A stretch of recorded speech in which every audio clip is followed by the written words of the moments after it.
Oi, pessoal, bom dia, boa tarde, boa noite, tudo bem com vocês?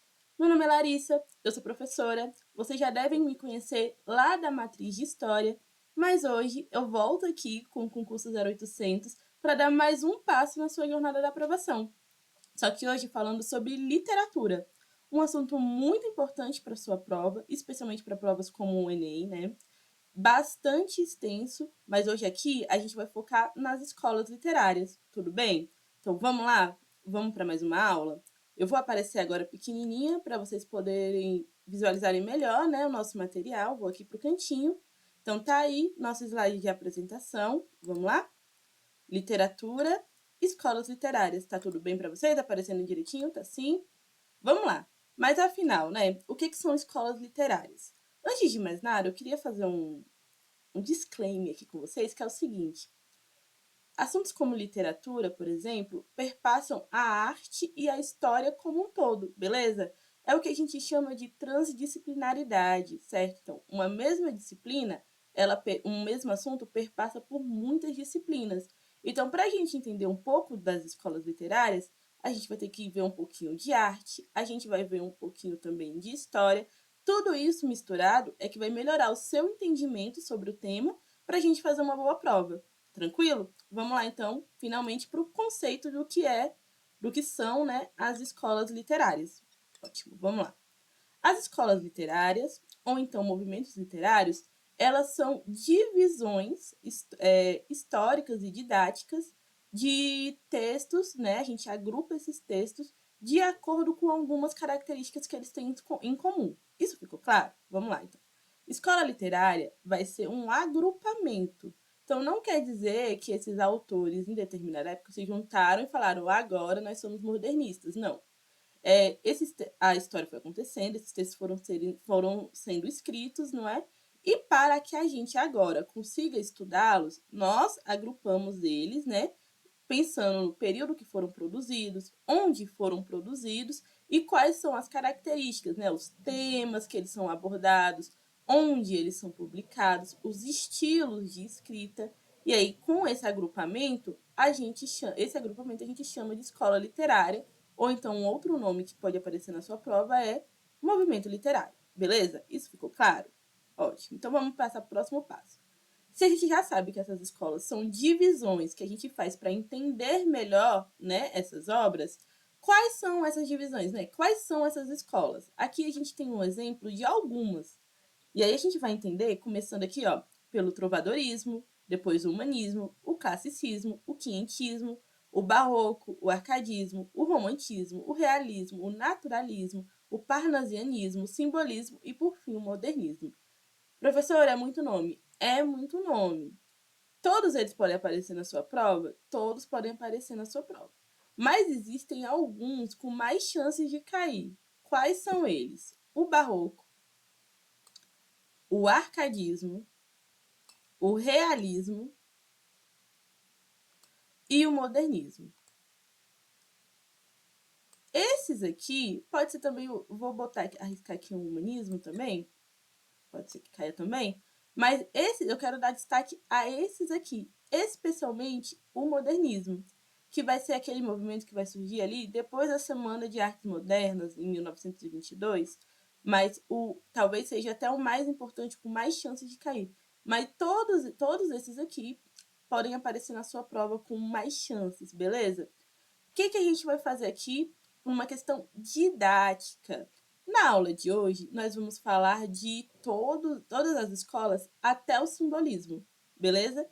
E aí, como o modernismo é um movimento maior, né, e que vai atravessar a nossa contemporaneidade, a gente vai deixar ele por último, tranquilo? Vai ter uma aula sobre ele e aí nessa aula a gente vai resolver questões. Tranquilo? Estamos combinados assim? Vamos lá, vamos entender então o que foi o trovadorismo, o primeiro movimento. Então a gente tem aqui, para começar falando, do começo.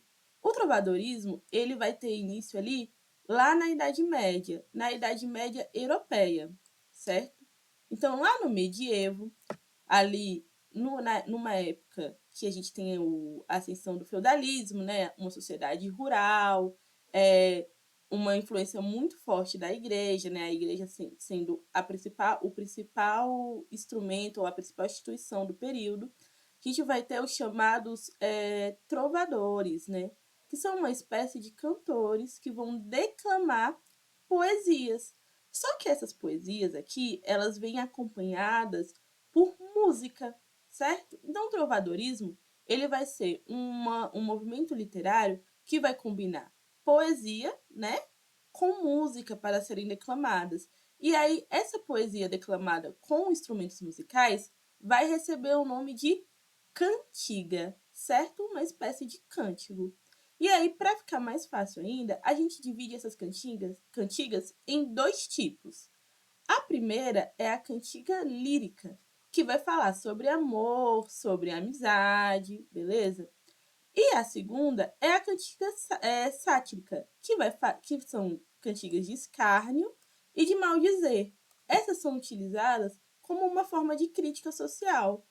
O cancioneiro não, desculpa, o trovador, ele vai se apresentar ali para os nobres, para o senhor feudal, ele vai fazer uma crítica a essa sociedade que já é desigual, certo? Apesar da gente ainda não estar falando só de divergência social, né, de desigualdade social, econômica, a gente está falando de uma desigualdade social, numa sociedade que é baseada estamento pelo sangue, né? Então não tem mobilidade social, há dificuldades como, por exemplo, a fome, né? Extensos trabalho no campo, enfim.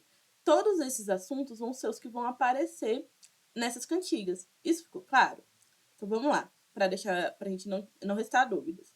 Aqui, o autor, né, quem escreve e o declamante, a gente chama de trovador, beleza? E essas cantigas, elas vão ser escritas nos cancioneiros, que são espécies de livros, né, coletâneas, que vão que vão registrar essas cantigas. Aqui, por exemplo, vocês estão vendo, é uma página de um cancioneiro. Tranquilo? O trovadorismo, ele se desenvolve ali na Europa, mas em especial em Portugal, beleza? E aí a gente tem na França também bastante, mas os primeiros registros ali em Portugal. E aí ele vai ser escrito em que idioma? No tal galego-português, que é aquele português primitivo, beleza? Que vai dar origem à nossa língua moderna. Show? Tranquilo? Podemos passar? Então, com o fim, né, a chegada da Baixa Idade Média e depois o fim da Idade Média, a gente vai dando lugar dessa sociedade que era rural, que se entretinha com as cantigas, né, do trovador, agora uma cidade mais urbana, com outras preocupações e um outro contexto social. E aí a gente passa para um novo estilo, uma nova estética, que é o humanismo e o classicismo, beleza? Vamos entender melhor cada uma dessas? Então, a gente sai da Idade Medieval, né? A gente chega ali na Baixa Idade Medieval com a ascensão do Renascimento urbano, do Renascimento cultural e comercial, com os seres humanos deixando de pensar tanto na igreja e trazendo o homem para o centro da discussão, né? O homem no sentido de humanidade. Então agora não é só Deus, não é só o sobrenatural. Agora o ser humano, ele faz parte dos questionamentos. E aí a gente vai ver que a arte, a literatura, ela não está descolada do contexto histórico, como eu já falei. Então, se muda o centro da sociedade, a gente vai mudar a produção artística também, beleza? Então, agora que a gente tem essa ideia de renascimento surgindo, a gente vai ter a ascensão do humanismo, que vai ser muito claro lá nas pinturas humanistas, por exemplo, na figura do Leonardo da Vinci, com a Mona Lisa, ou então como o Homem Vitoriano, que é esse desenho aqui, né? Onde o homem está no centro, o homem é a medida de tudo, certo? Então, gente, o que a gente vai precisar gravar do humanismo? É que ele é a transição entre o trovadorismo e o classicismo, beleza? Ele é um momento de transição. E aí, o que a gente vai destacar aqui? É que agora é o racionalismo, o cientificismo, é a valorização deste homem. As crônicas, as histórias não são mais poesias, tá? Agora a gente tem crônicas, e são crônicas históricas, né? Que vão contar os feitos. A gente também tem o retorno ali do teatro muito forte. Vamos lembrar que o teatro ele já acontecia na Grécia e em Roma. Então a gente tem agora peças de teatro. Mas aí a gente vai destacar aqui algumas obras. E uma das mais importantes é a obra da Divina Comédia, que tem ali o Inferno de Dante. Esse aqui, inclusive, é uma representação do autor, né? Que é o Dante. Então, a gente tem principalmente ali a Divina Comédia, em 1321, como um marco para o humanismo. Mas eu já falei que o humanismo é uma transição. Uma transição para o quê? Para o classicismo. Eu não falei que lá na Grécia e lá em Roma a gente já tinha o teatro, inclusive como uma forma de entretenimento, né, para as pessoas. Aqui no classicismo, a gente vai marcar bem essa volta, essa retomada dos princípios, dos ideais clássicos da Roma e da Grécia Antiga. Lembrando que a gente está falando aqui de Europa, beleza? Então aqui a gente tem as ideias do Renascimento mais efervescentes do que nunca. Tanto que a gente chama o classicismo também de literatura renascentista, beleza? É o olhar para o modelo greco-romano. Até tem um desenho aqui, ó, de uma estátua grega, para vocês lembrarem que no classicismo a gente olha para a idade clássica, ou para a idade antiga, ocidental, beleza? Grécia e Roma. E aí agora a gente tem o quê? Novamente, o homem no centro, assim como no humanismo, o racionalismo, o paganismo, quer dizer, agora as coisas não são só voltadas para a igreja. A igreja não deixa de ser importante de um dia para o outro, beleza? A igreja não deixa de ser importante de um dia para o outro. A igreja ainda é uma instituição celebrada, importante, mas agora o homem, ele também ocupa um papel importante, tá bom? Não é só a igreja mais. Agora a gente volta a falar das ideias de perfeição, de objetividade e de harmonia, onde os lados são iguais, beleza? De destaque aqui no classicismo, nós vamos trazer a obra Os Lusíadas, né, de Luís de Camões, português, uma obra muito famosa também, pode ter trechos dela na sua prova, vale a leitura, apesar de ser uma leitura um pouco mais lenta, mas vale a leitura também. Tudo bem? Tranquilo? Aqui a gente tem uma página da primeira edição dos Lusíadas. Tranquilo? Podemos avançar? Vamos lá. Então, falamos aqui dos 3 movimentos importantes para a Europa, certo? Então, a primeira coisa a gente tem que ter isso em mente, né, dessa questão de espaço e tempo, porque esses 3 movimentos eles acontecem na Europa, mas vão influenciar também no que a gente tem de produção aqui no Brasil. Mas o destaque aqui é para o continente europeu, especialmente o que a gente discute ali em Portugal, porque agora a gente chega no Brasil. E a gente chega no Brasil na era colonial, beleza?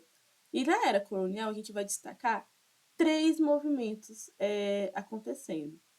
Vou botar um ponto aqui para vocês que a gente já deve ter conversado disso antes, mas as coisas elas são transicionadas aos poucos, não é? Não é que em 1601 a gente tinha o quinhentismo, no ano seguinte acabou toda a produção quinhentista e só tem barroco. Não é assim que funciona, as coisas são transicionadas aos poucos. Aqui na era colonial, a gente tem essas escolas literárias mais marcadas no tempo. Mas vocês vão ver que durante o Brasil Império, por exemplo, e o Brasil moderno, né, o Brasil já independente e depois o Brasil República, que esses movimentos eles vão acontecendo simultaneamente, tá bom? Então, só para vocês terem isso em mente agora que a gente vai falar de Brasil. Ótimo, vamos lá então. Qual é o primeiro movimento que vai acontecer no Brasil? Vai ser o quinhentismo, que começa ali em 1500 com a chegada dos portugueses, né, para a invasão do Brasil. Então a gente tem o primeiro movimento acontecendo em solo brasileiro, mesmo que o Brasil ainda nem tivesse esse nome, mas que não vai ser protagonizado por brasileiros, certo? A gente vai ter aqui no quinhentismo o que a gente chama de textos de informação e literatura de formação. O que significa isso? São textos escritos sobre o Brasil. Por quem? Por portugueses. O que são esses textos de informação? São textos para informar o que foi encontrado, o que tinha no Brasil, qual era a realidade dessa terra que antes era desconhecida, beleza? E aí aqui a gente vai destacar, por exemplo, a carta de Pero Vaz de Caminha ao rei de Portugal, contando, sabe aquela velha frase famosa que é: ai, tudo que se planta nessa terra dá. É uma frase falando do Brasil, da qualidade da terra brasileira, escrita lá em 1500 por Pero Vaz de Caminha ao rei de Portugal. Esse tipo de texto a gente chama de textos de informação. E o que seria então essa literatura de formação? Seriam a produção feita especialmente por religiosos para a catequização dos indígenas. Aí a gente vai destacar aqui o padre José de Anchieta, que é um grande nome nesse processo de catequização dos indígenas e de dominação da terra, né? E aí, esses textos, essas produções, nem sempre, né, até porque o processo de alfabetização dos indígenas era ínfio, vão ser escritas. A gente tem histórias do padre José de Anchieta e de outros padres escrevendo sermões na areia, usando de parábolas, ensinamentos, para conseguir catequizar esses indígenas em um novo idioma, que era o português. Ficou claro isso para vocês? Então, o quinhentismo é o primeiro movimento acontecendo em solo brasileiro, mas não protagonizado por nascidos brasileiros, sim, e sim por portugueses. Tranquilo? Saindo do quinhentismo, então, a gente chega no barroco, que surge ali com o finalzinho do Renascimento Europeu, né, que a gente marcou lá no como o ápice do classicismo. Agora a gente tem o finalzinho ali do Renascimento, o surgimento do barroco. E agora o barroco já acontecendo aqui no Brasil também, numa época de muita exploração do ouro, tranquilo? E aí a gente tem no barroco uma ele é marcado pela grande ostentação. É tudo muito grandioso, certo? Porque ele vai ser beneficiado pelas riquezas da exploração do Brasil. São as riquezas da colonização que vão dar esse caráter de ostentação para o barroco. Então a gente vai ter aquelas igrejas forradas de ouro, especialmente ali em Ouro Preto, em Minas Gerais, em Salvador. A gente vai ter igrejas tomadas por ouro, muita coisa, muito arabesco, muitos detalhes. Essas são características do barroco na arquitetura, né, nas artes, porque, como falei, né, vai influenciar em tudo. Nas artes em geral, nas artes plásticas. Um nome também muito importante para o barroco, que vocês vão ver, por exemplo, nas disciplinas de arte, é a figura do aleijadinho, que vão fazer aquelas estátuas de pedra-sabão, que vão decorar muitas igrejas, né, no Brasil afora, mas que também são marcadas porque são rebuscadas, enfim. São mais um elemento de ostentação. Tranquilo? Aí aqui eu coloquei para vocês a figurinha do ouro, para vocês lembrarem, não é? Que o barroco é fruto dessa exploração. Aqui uma imagem de um anjinho, para vocês verem que agora aqui no barroco, apesar da ostentação, dos arabescos e tudo mais, não tem aquela preocupação do classicismo, da época clássica, da perfeição, da simetria. Não, agora a gente está falando de dualidade, de luz e sombra. As imagens são um pouco distorcidas, assimétricas, tem um apreço pelo chamado feísmo, certo? Aí aqui, se a gente já falou de tudo isso das artes plásticas, para a gente trazer para a literatura, nas obras a gente vai ter a marca da dualidade entre o que é sagrado e o que é profano. A gente vai ter muita antítese, muito paradoxo. As obras vão ser marcadas por um pessimismo, né? Pensando sempre ali na miséria humana, na fragilidade humana, no que é sagrado e no que é pecado, né? Que é o profano, nas contradições do amor. Vai ter uma crítica à vaidade, por isso esse olhar, essa admiração pelo feio, né? Ou pelo que a gente diz feio. Vai ter uma marca muito grande de hipérbole, mas a gente vai ver também uma volta ao cultismo, a escrever de forma rebuscada. Talvez essa seja, inclusive, uma característica para você colocar como marcador para entender o barroco, não é? Uma forma de escrever marcada pelo rebuscamento, Então as pessoas usam muitas palavras, vai ser aquele texto que a gente lê e fica o quê? De difícil, não é? Então é uma marca ali do cultismo, tudo bem? E aí quem vai ser um grande escritor do período? Francisco Rodrigues Lobo, que vai escrever, inclusive, a obra literária que vai abrir o Barroco como escola literária, que é a Primavera, em 1601, certo? Então, a gente tem até aqui o quinhentismo, falando de um Brasil para fora. Agora, aí, depois a gente chega no Barroco, que agora a gente já tem uma produção nacional marcada, inclusive, pela exploração das riquezas geradas nessa colônia, mas que vão enriquecer uma elite portuguesa, né? Então, a gente está falando de um movimento elitizado, para agora a gente chegar na oposição do Barroco, que é o arcadismo. Então, se no Barroco eu estou falando de uma elite de ostentação, de riqueza, no arcadismo a gente volta a olhar para o simples. Então, é uma oposição ao Barroco, né? E agora a gente vai falar de maneira simples. Agora, não é mais entre os temas principais, não são a fragilidade humana, a briga entre o sagrado e o profano, não é isso mais. Agora a gente vai falar sobre o cotidiano simples. A gente vai ser muito influenciado aqui no arcadismo pelas ideias do iluminismo, né, das ciências de uma forma geral. A gente tem aqui também um retorno ao bucolismo, né, o pensar nas árvores. E aí aqui a gente é muito apreciado com as ideias do iluminismo. A gente tem uma frase famosa no arcadismo que é o tal do carpe diem, que você aproveitar o seu dia, viver ali com um contato mais com a natureza. Aqui também, no arcadismo, a gente tem a marca dos pseudônimos. O que é isso? O autor, ele escreve sobre outro nome. Ele utiliza de outro nome, de uma redução do seu próprio nome, ou nome de alguém, para falar ali, para assinar as suas obras. Tranquilo? Então aqui eu botei uma arvorezinha para você lembrar que é o bucólico, a volta ao simples. Tranquilo? E aí, entre os autores, um dos mais importantes, a gente tem o Cláudio Manuel da Costa, o Basílio Gama, que vão escrever aí as principais obras sobre o período, certo? Então, essa é a marca da literatura brasileira durante a era colonial. Tranquilo? Vamos avançar. Quando a gente sai do Brasil colônia, a gente chega no Brasil imperial ali, depois da nossa independência, em 1822, a gente chega no Brasil colonial, ainda muito influenciado pelos portugueses, porque vamos lembrar aqui um pouquinho da história.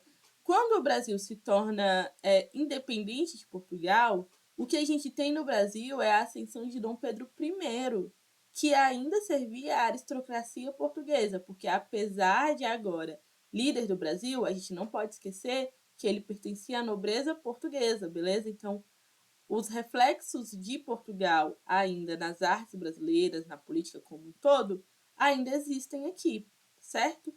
Mas aí, com o Brasil surgindo como uma nação propriamente dita, independente, a gente precisava criar a chamada identidade nacional. O que era agora ser brasileiro, independente, descolado da metrópole Portugal, certo?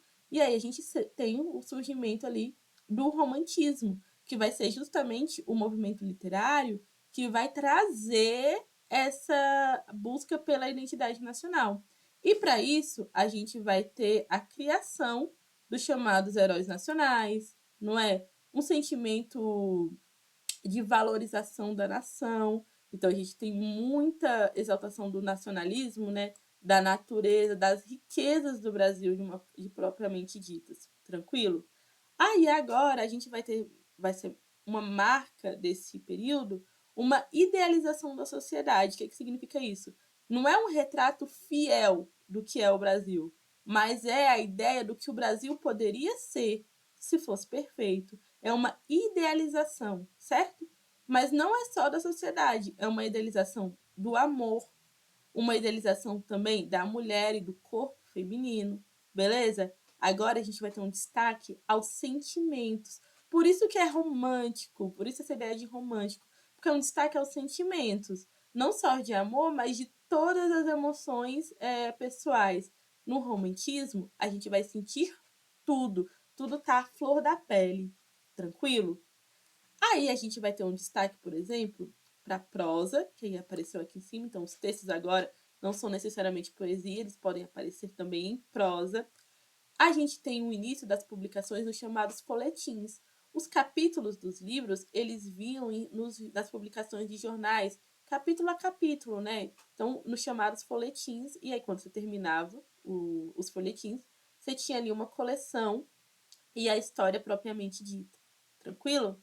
E aí aqui, já que eu tô falando de uma idealização da sociedade, do amor da mulher, eu tô falando de uma fuga da realidade, né? Uma fuga dessa sociedade que tinha seus problemas da época, como as desigualdades, enfim, mas na obra, na literatura, eu idealizo o que deveria ser e não retrato o que está acontecendo de fato. E aí, uma das principais obras do período, né, é o Guarani, né? E aí, aqui, né, a primeira edição a gente tem, do José de Alencar, mas eu tenho outros nomes, como Gonçalves Dias, com a Canção de Exílio, que vai justamente exaltar essa natureza brasileira, né, que é a grande riqueza, a grande exaltação brasileira. E a gente também tem Gonçalves Magalhães também, com a obra Suspiros Poéticos e Saudade. Porque, como eu falei, as emoções são um grande destaque, a saudade, uma emoção humana também, vai ser de grande destaque no período. Vai ser sempre uma questão de nostalgia muito grande, a saudade, ela é quase uma personagem das obras do romantismo. Tranquilo? E aí, se de um lado eu tenho a fuga dessa realidade, né, a idealização da sociedade, do outro a gente tem o retorno à realidade, a crítica a essa sociedade, beleza? Que o romantismo tentou fugir. E aí, se eu estou tentando retornar à realidade, eu surjo com realismo, que é pensar no cotidiano, é o foco na crítica social, beleza? Então, no realismo, ali de 1881 até ali 1890, que a gente vai ter os debates mais inflamados sobre a abolição, por exemplo, da escravatura, sobre também as críticas ao império, à monarquia de uma forma geral, a gente tem ali as pessoas criticando essa sociedade que o romantismo deixou de lado. Então agora eu preciso escrever o que eu estou vendo.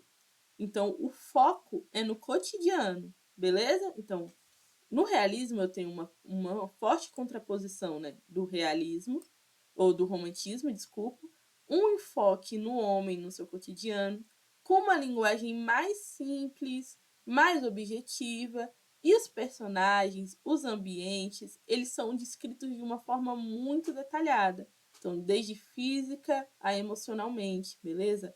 Agora eu vou entender a personalidade daquele personagem, certo? Não é mais só o que ele faz, mas também o que ele pensa, tudo bem? E qual vai ser a grande figura aí do realismo, que é um dos nomes mais certeiros de cair na sua prova? Machado de Assis, que é esse aqui, ó, essa representação que vocês estão vendo aqui desse senhor. Machado de Assis é com certeza o grande nome do realismo brasileiro. E aí, uma das suas obras mais importantes para o período é As Memórias Póstumas de Brás Cubas, que é um livro também bastante celebrado até os dias de hoje, dito como um dos melhores livros da literatura brasileira, que vale a pena também muito a leitura, para além da sua prova, né? Como uma percepção de vida, né? Que aí vai ser as memórias, né? Que, como o livro disse, como se fosse uma espécie de biografia de um cara que já morreu, vai contar ali a sua vida. Esse livro, um tempo, ficou bem viralizado na internet, aí nas redes sociais, pela sua dedicatória, né, que é aquele aos verbos que roeram minhas roupas, ficou bem famoso, viralizado, virou uma trend ler a, a dedicatória que abre o livro, então acredito que vale bastante a pena ler. porque Machado de Assis e realismo é um nome bem certeiro ali para sua prova, beleza? Vamos avançar. Então, a gente já falou aqui do período imperial, que não vai acabar no romantismo e no realismo, porque a gente chega no naturalismo. E o que é o naturalismo? O naturalismo, ele é um desdobramento do realismo. Vamos lá. Eu falei que o realismo, ele vem como uma oposição ao romantismo. O naturalismo, ele não é um rompimento, ele não é contraposição ao realismo. Ele é um aprofundamento. Ficou claro isso? Inclusive, alguns autores vão colocar o naturalismo como um subtópico do realismo, entendeu? Como se fosse o realismo naturalista, certo? Como se fosse mesmo uma extensão do realismo. Aqui a gente vai colocar como um desdobramento, beleza? Então, agora, se no realismo o homem já era muito detalhado, eu precisava entender a personalidade dele, no naturalismo, este homem, essa personalidade, ela não é só tão destacada como ela fica sendo um produto do meio, certo? Então, essa personalidade, esse personagem, além dele estar detalhado, o que ele é, o que ele faz, é uma soma de fatores. Então, o meio que ele está inserido vai influenciar na sua personalidade, certo? A gente continua com características bem parecidas com o realismo, né? Já que é um desdobramento, mas aqui a gente tem uma forte influência do positivismo europeu, um retrato mais ainda objetivo da sociedade e uma linguagem coloquial, assim como também acontecia ali no realismo, mas aqui ainda mais coloquial. Se lá no realismo a gente tem um grande nome, que é o Machado de Assis, aqui no naturalismo a gente vai ter a figura de Luiz Azevedo também como principal autor da sua obra, desse movimento. E aí o mais importante deles vai ser a obra O Mulato, beleza? Depois a gente também vai ter o Curtiço, também uma grande obra da literatura brasileira, mas vai ser o Mulato que vai abrir essa nova escola literária, tranquilo? Então, a gente falou de dois movimentos de muita crítica social, não é? Olhando muito para essa sociedade que está se transformando, que é o Brasil Império, uma época de bastante conflito e instabilidade política e econômica, né? Então a gente vai ter esses dois movimentos literários falando bastante dessa sociedade, que é uma sociedade em plena transformação, até a gente chegar aqui no parnasianismo, que vem com uma contraposição dessa crítica social. Agora é a arte pela arte, beleza? A gente tem o destaque aqui aos sonetos, né? A retomada ali da ideia de poesia, da busca pela perfeição. Eu volto a tratar sobre natureza, sobre os temas clássicos, sobre desilusões, sobre um pessimismo amoroso. O parnasianismo vai deixar de lado um pouco essa crítica social e se voltar mais ali aos sentimentos humanos, à natureza, certo? A busca de perfeição e a retomada ali das ideias da antiguidade clássica, que é, né, a ideia ali do Oriente, não, desculpa, gente, do Ocidente, que são as ideias do Ocidente, que é a Grécia e a Roma, tranquilo? Ao mesmo passo que a gente tem o surgimento do simbolismo. E aí vocês vão ver pelas datas, não é? Que esses movimentos eles vão acontecer muitas vezes simultaneamente. E é normal, como eu disse. Não é que muda o ano, se troca tudo. Não, as coisas vão coexistindo, né? Vão vivendo ali vão vivendo ali todas juntas. Aí a gente chega finalmente no simbolismo, que é a retomada, né? A retomada de ideias românticas, assim como lá no início do Brasil Império. Agora eu volto a falar do indivíduo, da subjetividade, do subconsciente. A gente tem uma retomada forte aqui no simbolismo das figuras de linguagem, né? A gente vai usar símbolos para falar daquilo que a gente quer de verdade. E aí, um dos principais autores dessa obra vai ser Cruz e Silva, que vai escrever o Missal, por exemplo. Então, simbolismo também aí é uma ideia de retomada ao romantismo. Vocês vão ver que sempre essas escolas, uma vai fazendo referência à outra, que vai fazendo referência à outra, que vai fazendo a outra, porque a gente já conversou sobre isso, tanto nas artes, nas ciências humanas como um todo, todos os temas eles estão muito interligados, certo? Então não há uma dissociação do que é uma coisa para outra. Ficou claro isso? Uma coisa vai influenciar sempre na outra. Ótimo? A gente chegou aqui no fim do. Aí, voltou, certinho. Chegamos aqui no fim das escolas literárias do período colonial, imperial e na Europa antiga, certo? Na Europa medieval. A gente chegou no fim. O que a gente tem agora é o modernismo. O modernismo é um movimento muito extenso, inclusive com 3 fases. Para a gente entender melhor o modernismo, a gente vai dedicar uma aula exclusiva para ele, porque a gente tem muitas obras no modernismo, e aí ali, especialmente depois da semana de 1922, a gente tem muita influência na produção modernistas até os dias de hoje. Então a gente vai deixar o modernismo um pouquinho de lado, mas a gente já traçou um panorama, né, geral do que é a literatura, o que são as escolas literárias e quais são as mais importantes para a gente, né? E aí, o que a gente vai fazer agora? A gente vai treinar, vai ver como isso pode cair na sua prova no dia, beleza? Vamos lá? Vamos lá para a nossa primeira questão. Questão fresquinha do Enem de 2024, do ano passado. Vamos lá. Eu juro, Aurélia, esses lábios nunca tocaram a face de outra mulher, que não fosse minha mãe. Meu primeiro beijo de amor guardei para minha esposa, para ti. Ou de outra mais rica, disse ela, retirando-se para fugir do beijo do marido e afastando-o com as pontas dos dedos. A voz da moça tomara um timbre cristalino, um eco de rispidez e aspereza de sentimento, que lhe sembleava o seio e que aparecia regir-lhe nos lábios como aço. Aurélia, o que isso significa? Representamos uma comédia, na qual ambos desempenhamos o nosso papel, com perícia consumada. Podemos ter este orgulho, que os melhores atores não nos excederiam. Mas é tempo de pôr-se a esta cruel mistificação, com que nós nos estamos encarnecendo mutuamente, Senhor.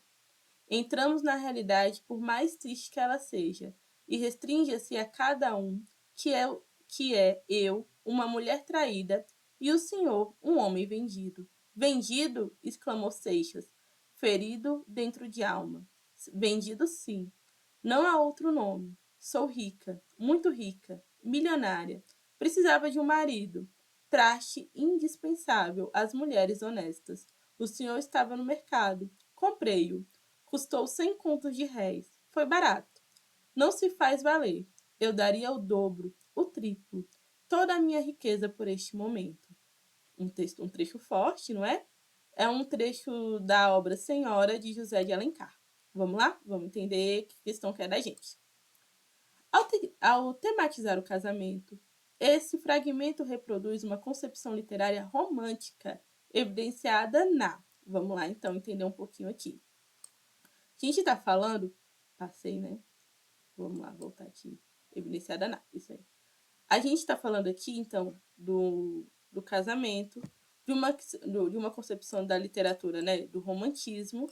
Então, a gente está falando aqui do homem no centro, das intensas relações humanas, do sentimento de saudade, né? Especialmente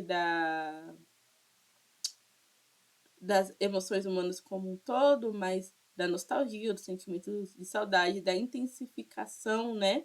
Das paixões e dos desejos humanos. Tranquilo? Então, vamos lá. Então, uma concepção literária romântica evidenciada. Então, onde fica claro essa literatura, essas características da literatura romântica? Na defesa da igualdade dos gêneros, a gente está falando de igualdade de gênero? Não está. Inclusive, ela fala o quê? Aqui, ó, que ela precisava de um marido, um traste indispensável às mulheres honestas. Então, se eu preciso de um marido para me comprovar como uma mulher honesta, eu posso falar de igualdade de gênero? Não tem igualdade de gênero. Da importância atribuída à castidade. Não está falando disso, apesar de lá no início do texto ele falar que os lábios dele não tocaram outra mulher a não ser a sua mãe, não é? E que ele guardou o primeiro beijo de amor para sua esposa. Aqui, ó. Mas o foco do texto não é sobre castidade, beleza? Inclusive, ela fala aqui, ó, que assim como ela, poderia ser uma outra mulher mais rica. Então, não é isso. Vamos lá. A indignação com injustiças sociais. De novo, não há, apesar de aqui no final, até, né, ela falar que ela precisa de uma mulher, de um marido, não é? Porque ele é um indispensável para as mulheres honestas, não é necessariamente uma crítica social. Ela está falando ali, né, uma discussão cheia de emoções ali, né? Próximo, uma interferência da riqueza sobre o amor. Aí eu acho que dá para ser essa. Vamos lá. Por que uma interferência da riqueza sobre o amor? Primeira coisa que ela fala, a primeira fala da personagem é dizendo que ela que o marido ele guarda o primeiro beijo de amor para ela, mas que poderia ser uma pessoa mais rica. E logo em seguida ela fala o quê? Que ela é rica, muito rica, milionária e que o senhor estava no mercado e ela o comprou e que eles vão interpretar o papel de marido e mulher, beleza? Então eu acho que aqui a gente consegue falar de a interferência da riqueza sobre o amor.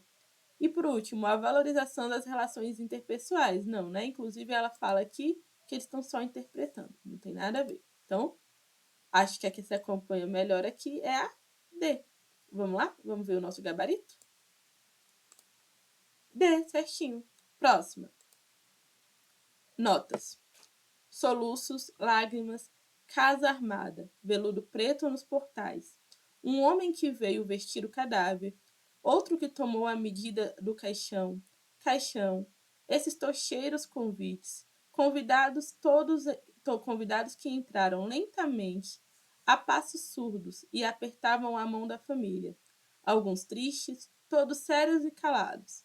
Padre e sacristão, rezas, aspersões de água benta, o fechar do caixão, a prego e martelo. 6 pessoas que tomam da essa e o levantam, e o descem a custo pela escada. Não obstante, os gritos, soluços e as novas lágrimas da família. E vão até o coche fúnebre e o colocam em cima de cima e transpassam e apertam as correias, o radar do cochete, o rodar do carro, um a um. Isso que parece um simples inventário. Eram notas que eu havia tomado para um capítulo triste e vulgar que não escrevo. Isso a gente tem aqui um trecho da obra Memórias Póstumas de Brás Cubas, como eu falei, uma obra muito importante que com certeza vai aparecer na sua prova, e apareceu aí no Enem de 2022, certo? Então a gente tem aqui uma descrição detalhada do processo de um velório, tudo bem? E aí vocês vão ver detalhe por detalhe, inclusive aqui das emoções, não é? Mas aqui detalhe por detalhe do ambiente também. Uma marca de qual escola literária? Do realismo, beleza? Vamos lá, vamos ver o que a questão quer da gente. Subir aqui rapidinho, vamos lá. O recurso linguístico que permite Machado de Assis considerar um capítulo de Memórias Póstumas como um inventário é... O que é inventário, né? Você elencar as coisas, beleza? Aí fica mais fácil assim, né? Com o conceito já de inventário. É a enumeração de objetos e fatos. Acho que já é essa, não é? Mas vamos dar uma olhada nas outras. Enumerar também é listar, não é? Detalhar um a um. Mas acho que é A, mas vamos ler as outras, né? Para desencargo de consciência. A predominância de linguagem objetiva. Gente, vamos lá. Esse texto aqui é um texto objetivo? Não é.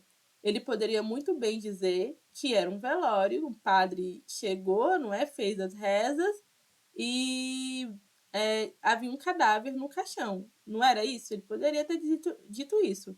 Havia um homem deitado no caixão, a família chorava enquanto o padre rezava. É isso que ele faz? Não é. Ele detalha passo a passo, não é? Do que seria a ideia do velório, inclusive com o emprego de muitas vírgulas. Então, não é uma linguagem objetiva. Próxima. A ocorrência do período longo, ocorrência de períodos longos no trecho, a gente viu que não, inclusive, né? Períodos curtos, marcados por muitas vírgulas, enfim. Vamos lá. Próximo. A combinação de verbo no presente com verbo no pretérito. A gente está falando aqui também de verbos no pretérito. São memórias, né? São notas que ele tomou, beleza? Não. Então, próximo. Já lemos a D. A presença do lexo do campo semântico de funerais? Também não. Então, acho que se a gente viu de B a E que não dá, não é? Só pode ser... Eita, essa ficou feio, né? Vamos lá de novo? Só pode ser a A, beleza? A enumeração de objetos e de fatos. Tranquilo? Estamos bem? Vamos para o nosso gabarito? Ah, certinho. Chegamos aqui ao fim de mais uma aula. Vamos lá, deixa eu conversar com vocês mais um pouquinho. Vocês viram hoje, a gente falou de muita coisa hoje, não é verdade? Uma aula extensa de muito conteúdo, não é? O que você vai fazer agora? Você vai repetir os exercícios, vai dar uma olhadinha nos autores, especialmente aqueles que a gente destacou, não é?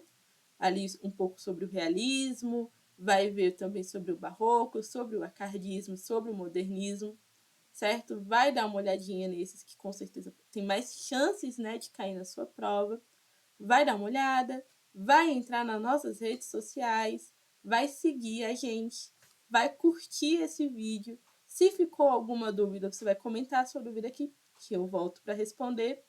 Vai arrumar a postura, beber um copinho d'água e voltar para a nossa próxima aula, que é sobre o modernismo, e a gente encerra as escolas literárias. Beleza? Tudo bem?